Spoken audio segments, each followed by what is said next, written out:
Subscribe करिए हमारे channel target UP TET CTET को और बेल आइकन को दबाइए।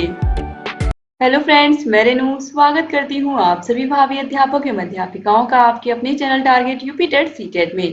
दोस्तों, आज की इस वीडियो में हम पढ़ने वाले हैं एक नया टॉपिक जिसका नाम है व्यक्तित्व यानी कि पर्सनैलिटी। पर्सनैलिटी किसे कहते हैं, इसकी कौन कौन सी परिभाषाएं हैं और अलग अलग मनोवैज्ञानिकों ने अलग अलग प्रकार के व्यक्तित्व बताए हैं, जिसके बारे में हम डिटेल से इस वीडियो में पढ़ने वाले हैं। दोस्तों, किसी भी व्यक्ति का व्यक्तित्व हम कैसे पहचानते हैं, उसके बोलने का ढंग, वह किस तरीके से वह लोगों से मिलता जुलता है, किस तरीके का उसका व्यवहार है, किस तरीके से वह किसी सिचुएशन को डील करता है। तो इन्हीं सब के आधार पर हम क्या करते हैं, किसी भी व्यक्ति के व्यक्तित्व का निर्धारण करते हैं। किसी भी व्यक्ति को हम अच्छा और बुरा किन चीजों पर कहते हैं, तो उसकी आदतों पर ही तो कहते हैं। तो जो भी व्यक्ति की आदतें होती हैं वही उसे क्या बनाती हैं, अच्छा इंसान और बुरा इंसान बनाती हैं। तो जो पर्सनैलिटी होती है वह क्या होती है, किसी भी व्यक्ति के अंदर जितने भी गुण होते हैं वही उसकी पर्सनैलिटी को बताते हैं। तो चलिए यहाँ पर हम देखेंगे विस्तार से। और इसके अलावा आपको पता है, किसी भी व्यक्ति की पर्सनैलिटी को अगर हमें किसी का चेहरा दिखा दिया गया है, कोई हमारे सामने चल कर आ रहा है, हमें नहीं पता है कि वह व्यक्ति किस पोजीशन पर है, वह क्या है, लेकिन हम उसके शरीर की पर्सनैलिटी को देख करके बहुत कुछ अनुमान लगा लेते हैं, उसकी लंबाई चौड़ाई को देख करके बहुत कुछ अनुमान लगा लेते हैं। तो ये सब चीजें भी व्यक्तित्व को प्रभावित करती हैं। तो इन सभी चीजों के बारे में हम पढ़ेंगे, यानी कि व्यक्ति का शारीरिक रूप भी हमें प्रभावित करता है और उसका व्यवहार भी हमें प्रभावित करता है। तो जो व्यक्तित्व हम पढ़ेंगे इसमें शरीर का यानी कि शारीरिक संरचना के आधार पर और उसके व्यक्ति के व्यवहार के आधार पर हम किस प्रकार से व्यक्तित्व का वर्गीकरण करते हैं कि कौन सा व्यक्ति अच्छा है, कौन सा व्यक्ति बुरा है, इन सभी के बारे में हम यहाँ पर डिटेल से पढ़ेंगे। तो सबसे पहले हम पढ़ेंगे व्यक्तित्व यानी कि पर्सनैलिटी क्या होती है, फिर इसकी परिभाषाएं देखेंगे। दोस्तों, अब चलिए यहाँ पर पर्सनैलिटी की परिभाषा हम देखते हैं। पर्सनैलिटी किसे कहते हैं, देखिए पर्सनैलिटी लैटिन भाषा के पर्सोना से बना हुआ है, जिसका अर्थ होता है बाहरी आवरण, नकाब, मास्क, नकली चेहरा। प्राचीन समय में बाह्य रूप रेखा के आधार पर व्यक्तित्व को परिभाषित किया जाता था, लेकिन आज परिभाषा बदल चुकी है। वर्तमान समय में बाह्य व आंतरिक गुणों के समावेश को व्यक्तित्व कहा जाता है, यानी कि केवल व्यक्ति के शारीरिक डील डॉल को देख करके या फिर ये कहें कि शरीर की बनावट को देख करके यह व्यक्ति लंबा है, चौड़ा है तो यह बहुत अच्छा होगा, या कोई व्यक्ति छोटा है, नाटा है तो वह अच्छा नहीं होगा। यहाँ पर इस बात को गलत कहा गया, बल्कि ये कहा गया कि जो व्यक्ति की पर्सनैलिटी होती है वो बाहरी के साथ साथ आंतरिक गुणों का भी क्या होती है, समावेश होती है। यानी कि किसी व्यक्ति का जो व्यक्तित्व होता है वो उसके बाह्य और आंतरिक गुणों का क्या होता है, समावेश होता है। उसकी बाहरी पर्सनैलिटी तो अच्छी होनी चाहिए, लेकिन उसके आंतरिक गुण यानी कि वह किस तरीके से लोगों से व्यवहार करता है, मित्रवत है या नहीं, या लोगों का सहयोग करने की भावना उसके अंदर है या नहीं, वह एक अच्छा व्यक्ति है या नहीं है, यह उसके आंतरिक गुणों से अधिक डिसाइड होता है। तो यहाँ पर हम देखेंगे अब कुछ परिभाषाएं व्यक्तित्व की, और ये आलपोर्ट की परिभाषा, यह सबसे अधिक सर्वमान्य परिभाषा है व्यक्तित्व की। आलपोर्ट की परिभाषा को सभी ने माना है, तो ये बहुत इंपॉर्टेंट है। व्यक्तित्व उन मनोदैहिक व्यवस्थाओं का गत्यात्मक संगठन है जो वातावरण के मध्य समायोजन स्थापित कर लेता है, यानी कि हम अपने आसपास के वातावरण से क्या कर लेते हैं, समायोजन कर लेते हैं, वही क्या होता है, व्यक्तित्व होता है। यही यहाँ पर कहा गया है। इसके बाद देखिए, मन के अनुसार व्यक्तित्व को किसी व्यक्ति की संरचना, व्यवहार के ढंग, रुचि, योग्यता एवं अभिरुचियों के एक विशेष संगठन के रूप में परिभाषित किया जा सकता है। इसके बाद कैटल ने क्या कहा है, देखिए व्यक्तित्व वह है जिसके द्वारा हम भविष्यवाणी कर सकते हैं कि कोई व्यक्ति किस परिस्थिति में कैसा कार्य करेगा। इसके बाद है वुडवर्थ के अनुसार व्यक्तित्व व्यक्ति के संपूर्ण व्यवहार की विशेषता है, जिसका प्रदर्शन उसके विचार का ढंग, आदतों का ढंग, अभिवृत्ति एवं रुचि, कार्य करने का ढंग एवं जीवन के प्रति उसकी दार्शनिक विचारधारा के रूप में किया जाता है। इसके बाद देखिए व्यक्तित्व का वर्गीकरण किया गया है यहाँ पर क्रेचमर भी कहीं कहीं आपको लिखा मिलता है, क्रेचमर भी लिखा मिलता है, इसलिए मैंने दोनों यहाँ पर लिख दिया। दोस्तों, क्रेचमर के अनुसार, सेल्डन के अनुसार, युंग के अनुसार, आधुनिक आधार पर, सभी के आधार पर हम यहाँ पर व्यक्तित्व का वर्गीकरण देखेंगे। सबसे पहले देखिए यहाँ पर क्रेचमर ने किस तरीके से व्यक्तित्व को बांटा है, कितने भागों में। ये बहुत इंपॉर्टेंट है, एग्जाम में बार बार पूछा गया है कि क्रेस्मर ने शारीरिक संरचना के आधार पर व्यक्तित्व को कितने भागों में बांटा है, या क्रेस्मर ने किस आधार पर व्यक्तित्व का वर्गीकरण किया। तो शारीरिक संरचना के आधार पर या शारीरिक रचना के आधार पर इन्होंने व्यक्तित्व का वर्गीकरण किया है। तो देखिए, स्थूलकाय यानी कि नाटे व्यक्ति, सुडौलकाय यानी कि खिलाड़ी व्यक्ति, क्षीणकाय यानी कि दुर्बल शरीर वाले, और मिश्रित काय यानी कि मिले जुले। तो इन सभी को विस्तार से हम पढ़ेंगे। तो स्थूलकाय यानी कि नाटे व्यक्ति को हम क्या कहेंगे, इन्होंने कहा है पिकनिक। फिर एथलेटिक किसको कहा है, जो खिलाड़ी यानी कि सुडौलकाय को क्या कहा है, एथलेटिक। वैसे भी एथलेटिक का मतलब तो आप लोग समझ ही रहे होंगे, जो खिलाड़ी होते हैं उन्हें हम क्या कहते हैं, एथलेटिक्स कहते हैं ना। इसके बाद देखिए एस्थेनिक, दुर्बल शरीर वालों को, और डिसप्लास्टिक जो होते हैं ये मिश्रित का यानी कि इन सभी के मिले जुले रूप होते हैं।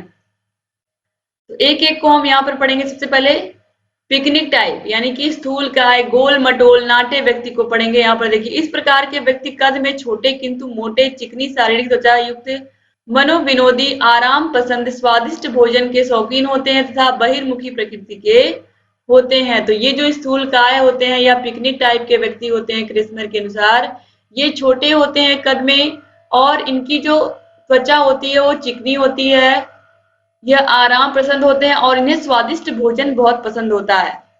अब देखिए इसके बाद सुडौलकाय या पुष्टकाय या सौष्ठव शरीर, तो ये एथलेटिक टाइप है। जो खिलाड़ी होते हैं वो देखने में कैसे होते हैं, उनका जो शारीरिक संरचना होती है वो बिल्कुल सुदृढ़ होती है यानी कि सुसंगठित होती है। और यह व्यक्ति कैसे होते हैं, इनकी जो पेशियां होती है मजबूत होती हैं, क्योंकि यह दौड़ में अच्छे होते हैं या और भी खेलों में अच्छे होते हैं। तो एथलेटिक्स होते हैं, ये क्या होते हैं, आप देखिए, लंबे सुदृढ़ शारीरिक गठन से युक्त, यानी कि लंबे भी होते हैं, सुदृढ़ शारीरिक गठन भी होता है। अक्सर जितने भी खिलाड़ियों को आप देखोगे वो सब आपको हाइट में लंबे ही दिखेंगे। इनका शरीर स्वस्थ होता है क्योंकि हमेशा एक्सरसाइज करते रहते हैं। इसके बाद देखिए, स्वस्थ कसरती शरीर, अस्थियां व पेशियां मजबूत व चौड़ी होती हैं, क्रियाशील होते हैं। एक खिलाड़ी का क्रियाशील रहना कितना जरूरी है आपको बताने की जरूरत नहीं है, किंतु स्वभाव से उग्र एवं सामाजिक प्रिय, न्याय प्रिय खिलाड़ी तथा कम आराम पसंद करने वाले होते हैं, क्योंकि ये हमेशा अपना कोई ना कोई टूर्नामेंट, कोई ना कोई खेल खेलते रहते हैं। सुडौलकाय व्यक्ति, पुष्टकाय व्यक्ति, सौष्ठव शरीर या फिर एथलेटिक टाइप के व्यक्ति। इसके बाद देखिए एस्थेनिक, कृशकाय व्यक्ति या क्षीणकाय व्यक्ति या सौंदर्याकृति शरीर, शरीर से दुबले पतले, सुंदर छवि वाले, बौद्धिक गुणों से युक्त, कल्पनाशील, अंतर्मुखी तथा अत्यधिक भावुक होते हैं। कौन, कृशकाय यानी कि एस्थेनिक टाइप के व्यक्ति, या इन्हें क्षीणकाय भी कहते हैं क्योंकि ये क्या होते हैं, शरीर से दुबले होते हैं। फिर है मिश्रित काय या नम्य या डिसप्लास्टिक।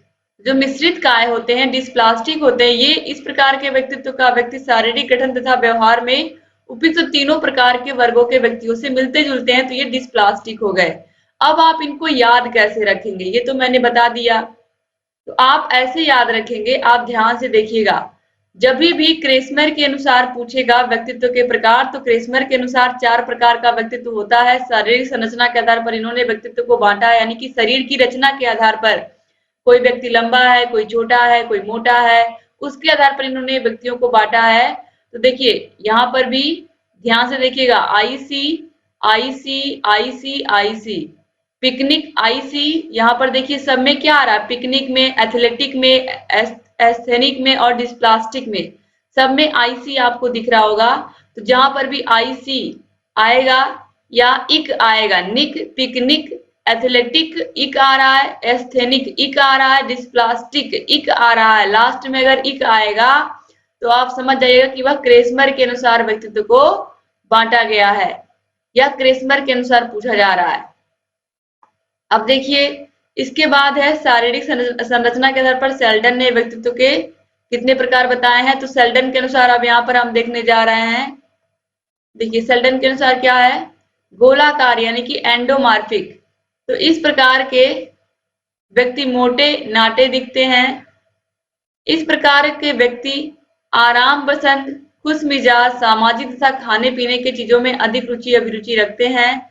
इस प्रकार के व्यक्ति को सेल्डन ने विसरोटोनिया कहा है। क्या कहा है, विसरोटोनिया कहा है। तो गोलाकार यानी कि एंडोमार्फिक, आयताकार यानी कि मेसोमार्फिक, आयताकार अक्सर पूछा गया है, मेसोमार्फिक। ऐसे लोगों का शारीरिक गठन काफी सुडौल तथा हड्डी और मांसपेशियां काफी विकसित होती हैं। शारीरिक गठन हट्टा कट्ठा होता है। इस प्रकार के व्यक्ति के स्वभाव को सेल्डन ने सोमेटोटोनिया कहा है। ये साहसी स्वभाव के होते हैं। तो मेसोमार्फिक मार्फिक जो होते हैं, इनकी हड्डियां क्या होती हैं, मजबूत होती हैं, मांसपेशियां काफी विकसित होती हैं।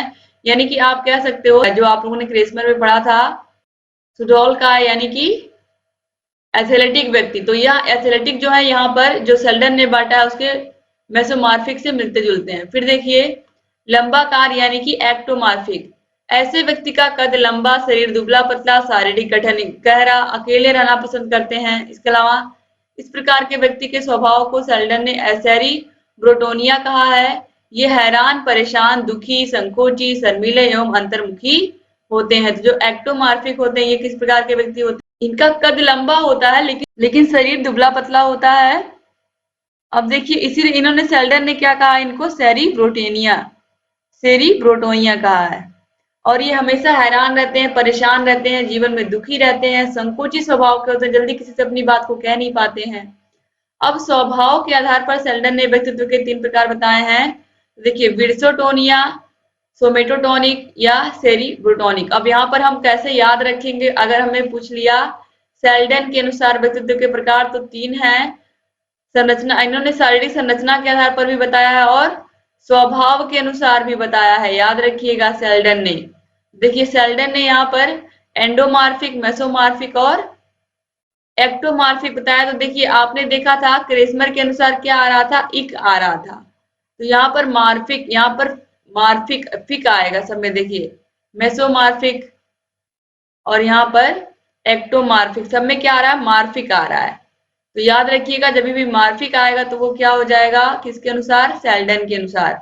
और अगर इक आएगा तो आप समझ जाओगे किसके अनुसार, क्रेस्मर के अनुसार। तो स्वभाव के आधार पर सेल्डन ने व्यक्तित्व के 3 प्रकार बताए हैं। विर्सोटोनिया यानी कि मस्त मौला, आराम पसंद, खाना पसंद, प्रेम इत्यादि पसंद। तो मैक्सिमम व्यक्ति इसी अनुसार के होते हैं। उन्हें मस्त मौला रहना, आराम करना, खाना खाना, प्रेम इत्यादि करना बहुत पसंद होता है। फिर सोमेटोटॉनिक, कर्मठ, शक्तिशाली, साहसी, स्पष्टभाषी, अधिकार प्रिय। इस प्रकार के व्यक्ति भी आपको पता ही है, आपके आसपास ही मिल जाएंगे, आपके घर में ही मिल जाएंगे, जो बहुत ही कर्मठ हैं, शक्तिशाली हैं, साहसी भी हैं और अपनी जो भी चीजें कहते हैं वो बिल्कुल स्पष्ट कहते हैं। फिर है सेरिब्रोटॉनिक, हैरान, परेशान, दुखी, संकोची, शर्मीले एवं अंतर्मुखी। यानी कि ये व्यक्ति जो सेरिब्रोटॉनिक होते हैं, ये क्या होते हैं, हैरान हो रहते हैं, परेशान रहते हैं, दुखी रहते हैं, संकोची होते हैं। तो स्वभाव के आधार पर भी आपने देख लिया। अब ये सबसे अधिक जो व्यक्तित्व का वर्गीकरण है मनोवैज्ञानिक आधार पर, सबसे ज्यादा सर्वमान्य जो है वो युंग के अनुसार व्यक्तित्व के प्रकार है या व्यक्तित्व का वर्गीकरण है। तो युंग या जुंग आपको बुक में मिलेगा, इसलिए मैंने दोनों लिख दिया है। तो युंग का जो है वो मोस्ट इंपॉर्टेंट है, क्योंकि एग्जाम में बार बार पूछा है कि युंग के अनुसार व्यक्तित्व कितने प्रकार के होते हैं। तो युंग द्वारा किया गया वर्गीकरण सबसे प्रसिद्ध माना जाता है और ये मनोवैज्ञानिक आधार पर किया गया वर्गीकरण है व्यक्तित्व का। इन्होंने मनोविज्ञान के आधार पर व्यक्तित्व के 3 प्रकार बताए हैं, अंतर्मुखी, बहिर्मुखी और उभयमुखी। सबसे पहले हम अंतर्मुखी देखेंगे।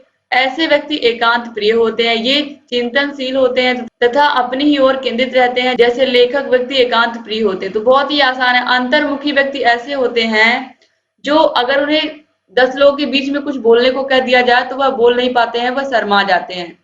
यानी कि वह अपनी बातों को उनको कहने तो आता है, लेकिन वह 20 लोग के सामने, 50 लोग के सामने अपनी बात को खुलकर नहीं कह पाते हैं।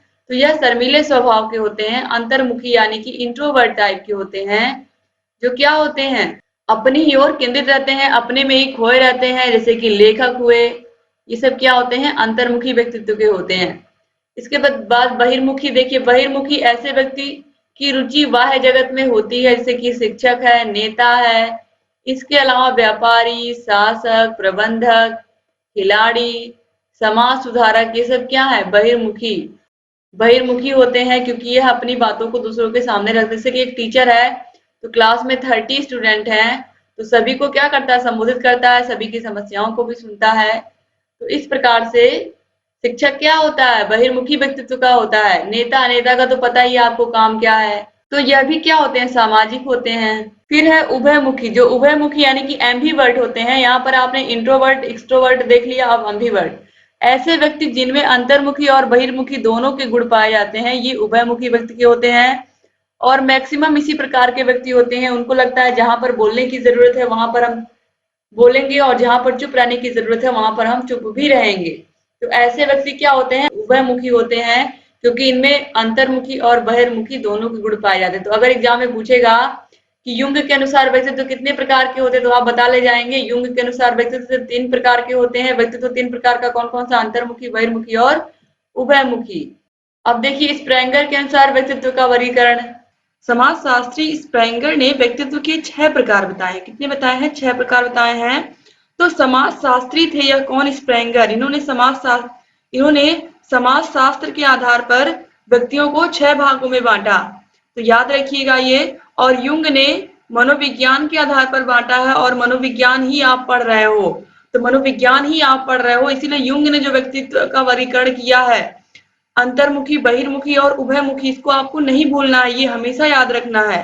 और स्प्रेंगर के अनुसार 6 प्रकार के व्यक्ति होते हैं। तो चलिए देखते हैं कौन कौन से। पहले होते हैं सिद्धांतिक। इस श्रेणी में कवि आते हैं, लेखक आते हैं, दार्शनिक आदि को सम्मिलित किया जा सकता है। तो ये सैद्धांतिक होते हैं, इसमें कवि आते हैं, लेखक आते हैं, दार्शनिक आते हैं, जिनकी सोचने विचारने की क्षमता क्या होती है, बहुत ही अधिक होती है। इसमें आप वैज्ञानिक को भी रख सकते हो, ठीक है। इसके बाद देखिए आर्थिक यानी कि इकोनॉमिक। इस श्रेणी में व्यापारी, दुकानदार, उद्योगपति आदि आते हैं। तो व्यापारी का काम क्या होता है, सामान बेचना और सामान बेचकर पैसे पाना या पैसे प्राप्त करना। तो ये व्यापारी, दुकानदार, उद्योगपति, ये लोग क्या, इनको क्या कहते हैं, बिजनेसमैन कहते हैं। बिजनेसमैन को बिजनेस करने से क्या होता है, आर्थिक लाभ होता है, उनकी इकोनॉमिक सिचुएशन अच्छी होती है। तो व्यापारी, दुकानदार, उद्योगपति यानी कि जो लोग बिजनेस करते हैं वे आर्थिक व्यक्तियों के अंतर्गत आते हैं। फिर है सामाजिक यानी कि सोशल। तो सोशल कौन होगा, समाज सेवी होगा, नेता होगा, इसके अलावा अभिनेता होगा, ये सब क्या है, सामाजिक व्यक्ति हैं। इसके बाद देखिए राजनैतिक यानी कि पॉलिटिकल। इस श्रेणी में आने वाले व्यक्ति राजनीति तथा प्रशासन में ज्यादा भाग लेते हैं, जैसे कि नेता। तो आप देखिए नेता सामाजिक में भी आ गया, सामाजिक व्यक्ति में भी, और राजनीतिक व्यक्ति में भी आ गया। दोनों में कौन कॉमन है, नेता। इसके बाद देखिए सौंदर्यात्मक यानी कि एस्थेटिक। तो इस श्रेणी में कलाकार, मूर्तिकार, साहित्यकार, संगीतकार, संगीत प्रेमी, प्रकृति प्रेमी आदि आते हैं। तो सौंदर्यात्मक में याद रखिएगा, जो व्यक्ति कोई ना कोई क्रिएटिविटी करते हैं, चाहे वो कलाकार हो, चाहे वो मूर्तिकार हो, चाहे साहित्यकार हो, ये सब एस्थेटिक यानी कि सौंदर्यात्मक के अंतर्गत आते हैं। फिर है धार्मिक यानी कि रिलीजियस। तो इस श्रेणी में पुजारी, भक्त, पादरी, मौलवी, हर धर्म के लोग, मतलब जो पूजा पाठ करते हैं वो लोग आते हैं, या जो अपने धर्म को मानते हैं और अपने धर्म की कही गई बातों को फॉलो भी करते हैं, तो ये रिलीजियस व्यक्ति कहलाते हैं या धार्मिक व्यक्ति। तो इस तरीके से ये 6 प्रकार के व्यक्तियों को आपने देखा स्प्रेंगर के अनुसार। तो आप लोगों ने देखा क्रेसमर के अनुसार व्यक्तित्व 4 प्रकार का होता है। फिर आपने देखा सेल्डन के अनुसार 3 प्रकार का। फिर उसके बाद आपने युंग के अनुसार देखा 3 प्रकार का। अब स्प्रेंगर के अनुसार आप देख रहे हो, जो कि समाजशास्त्री हैं, इनके अनुसार 6 प्रकार का। अब यहाँ पर हम देखेंगे भारतीय दृष्टिकोण से व्यक्तित्व को 3 भागों में बांटा गया है, ये आप जरूर याद रखिएगा। सतोगुणी, रजोगुणी और तमोगुणी। सतोगुणी का मतलब ईश्वर व धर्म में विश्वास रखने वाला। जो सतोगुणी व्यक्ति होता है वो ईश्वर में और धर्म में विश्वास रखने वाला व्यक्ति होता है। और जो रजोगुणी होता है वो कर्म में विश्वास रखने वाला होता है। और जो तमोगुणी होता है वो सुख प्राप्ति, विलासी प्रवृत्ति वाला होता है। तो अगर सतोगुणी आएगा यानी कि वह ईश्वर में और धर्म में विश्वास रखने वाला। अगर रजोगुणी आएगा तो वो कर्म में, यानी कि वह अपने कर्म में विश्वास रखता है, कि उसे ये लगता है कि अगर मैं अच्छा करूंगा तो मुझे अच्छा मिलेगा ही मिलेगा, उसे अपने कर्म पर बहुत विश्वास होता है। तमोगुणी व्यक्ति ये हमेशा सुख प्राप्ति के बारे में सोचता रहता है, विलासी प्रवृत्ति वाला व्यक्ति होता है। अब देखिए इसके बाद हिप्पोक्रेटस का वर्गीकरण हम यहाँ पर देखने जा रहे हैं, यह भी इंपॉर्टेंट है। उन्होंने इस तरीके से बांटा है, आप देखिए, काले पित्त वाले, कफ पित्त वाले, रुधिर प्रवृत्ति वाले और पीले पित्त वाले व्यक्ति, इस प्रकार से बांटा है। तो जो काले पित्त वाले व्यक्ति होते हैं ये निराशावादी, शक्तिहीन, दुखी, शारीरिक और संवेगात्मक रूप से कमजोर होते हैं। तो काला काला जो रंग होता है उसको वाकई में कभी देखा आपने किसी देश का रंग आपने इस तरीके से नहीं देखा होगा। तो जो निराशावादी इसको जो काला रंग है इसको निराशावादी, शक्तिहीन और दुखी व्यक्ति से जोड़ा गया है। तो ये काले पित्त वाले व्यक्ति हो गए जो संवेगात्मक रूप से कमजोर होते हैं। फिर है कफ पित्त वाले। तो कफ पित्त वाले व्यक्ति क्या होते हैं, ये शांत होते हैं, सुस्त होते हैं, चिड़चिड़े होते हैं, उदार, मनन और शारीरिक रूप से शक्तिशाली होते हैं। लेकिन ये जो कफ पित्त वाले होते हैं यह सुस्त होते हैं, चिड़चिड़े होते हैं, उदार होते हैं और मनन वाले होते हैं। जो कफ पित्त वाले व्यक्ति होते हैं शांत होते हैं, सुस्त होते हैं, चिड़चिड़े होते हैं और उदार मनन वाले होते हैं। तो यह शांत, सुस्त और चिड़चिड़े होते हैं, उदार होते हैं। अब देखिए रुधिर प्रवृत्ति वाले, रुधिर का मतलब ऐसे व्यक्ति जिनमें रुधिर की मात्रा अधिक होती है।